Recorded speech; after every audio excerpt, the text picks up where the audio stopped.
Okay, this is about the final thing I can do on this engine.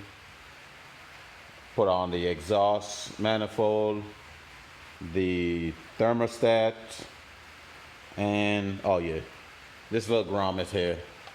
It's not in right now because it broke. It was just dry rotted when we were cleaning that, and the plugs.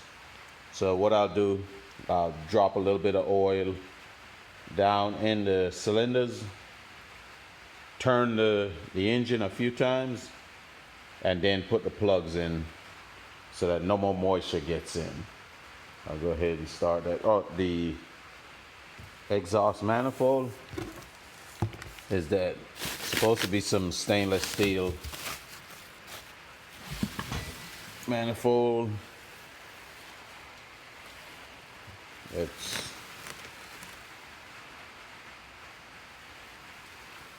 comes all into one and goes out.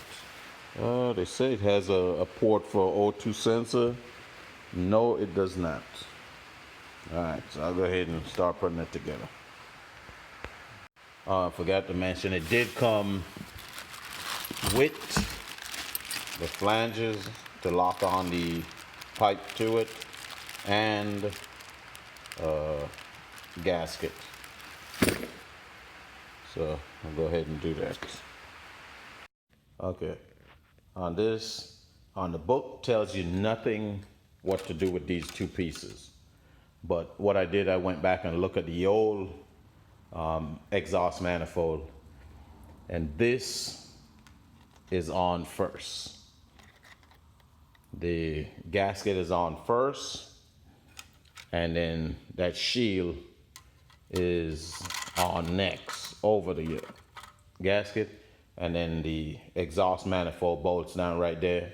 And it's the usual 19 foot-pounds. Seems like almost everything on this is 19 foot-pounds.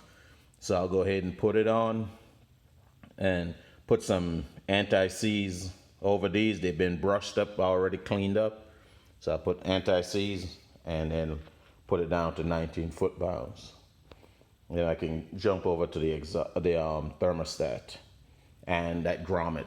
That grommet is simple. Just have to put it on some oil so it slips in the hole. But I'll go ahead and do that.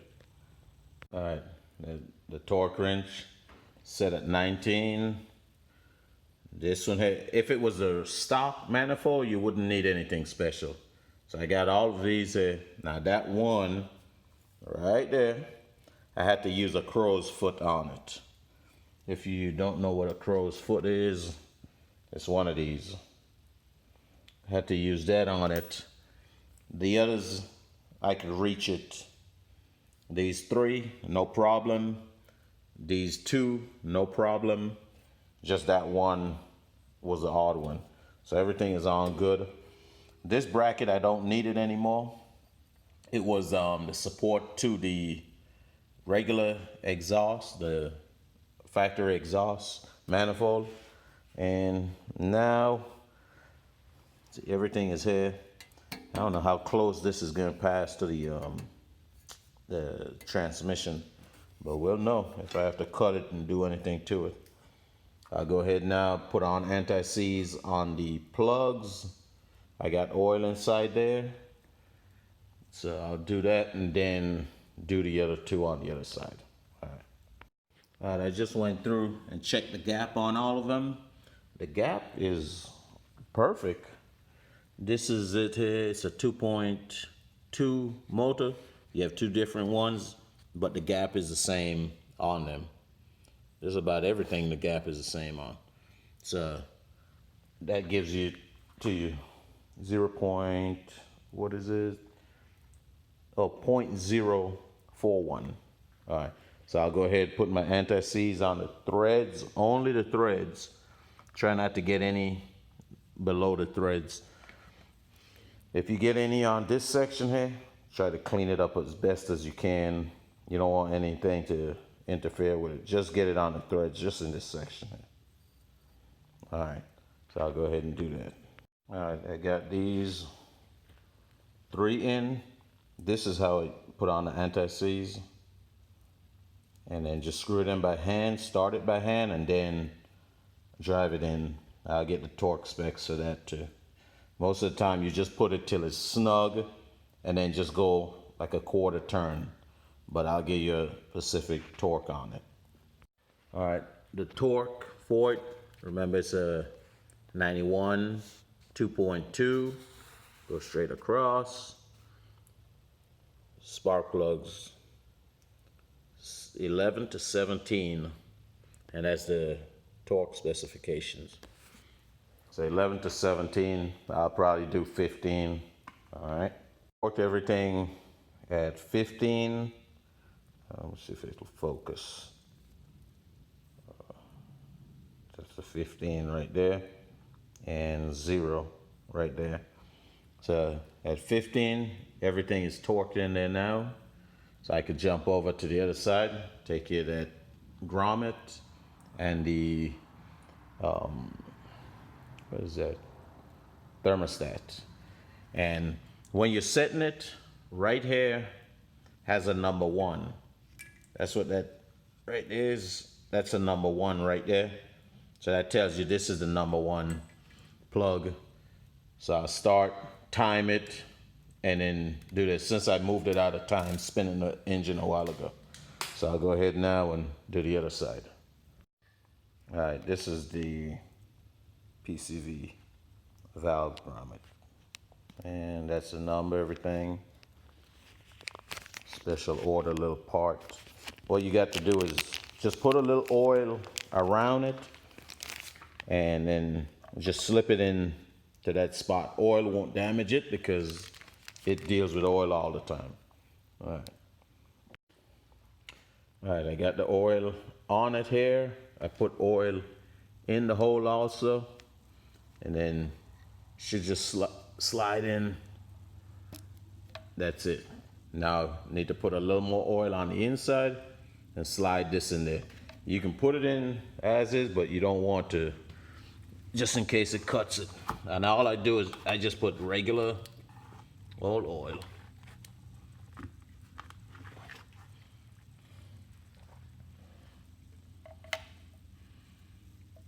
Around this, slide it in. Okay, that's it. All right, now move on to the thermostat right there. All right, I took it off. That's the spot right there. Just have to do some cleaning up. It has a little bit of old gasket on it. So this is the thermostat that goes in it. And then I'm going to put on some Permatex, and I have a new gasket to put on. And then button it up. The torque on it is 19 again. All right. All right. This is the thermostat, and it's got that little thing up here at the top. That little spot right there. That you would put it aiming up. It helps the coolant when you're bleeding the system. It gets up here a lot easier, flows through it. And I like that thing because it helps keep the engine a little cool if this thing ever gets stuck. A little bit goes through still. But I was going to put on the Permatex, but I think I'm going to put on the sealant itself because it feels smooth, but it just looks rough.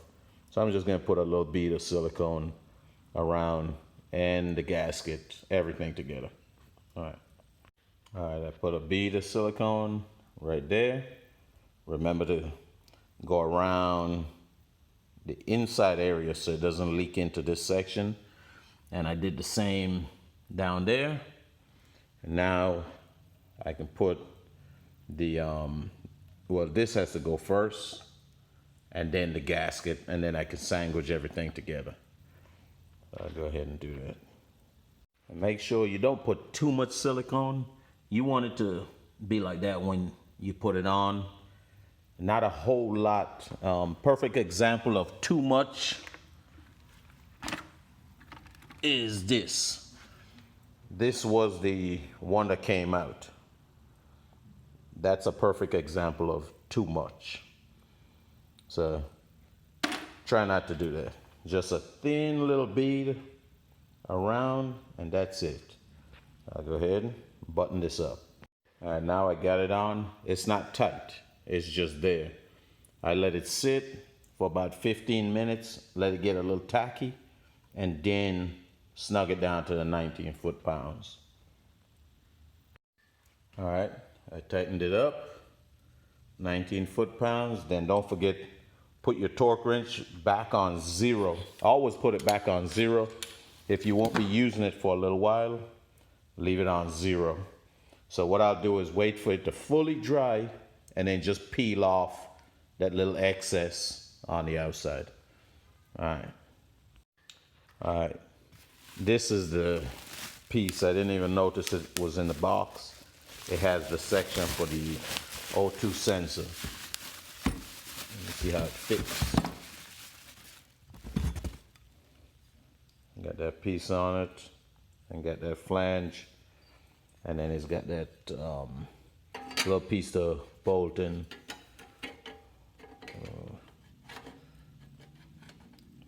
It's a tight fit. I'm gonna have to hit it on. All right. All right. You put it on and then turn it where you need it. More than likely would be something like that. No, because the transmission sits there. I don't know how they want this. If I put it that way, to me, this is kicking up too high. We'll just have to see. And then your O2 sensor hooks up right there. All right, then. Well, that's it till I'm gonna put it in the truck. I'm not sure if it's this weekend or the weekend after. Just waiting on motor mounts. No place carries stuff for this anymore locally. So a lot of stuff has to be ordered for it. But like even down to the spark plug wires, nobody carries it locally. Engine mounts, nobody carries it locally. It was something else that I wanted, have to order it also. All right.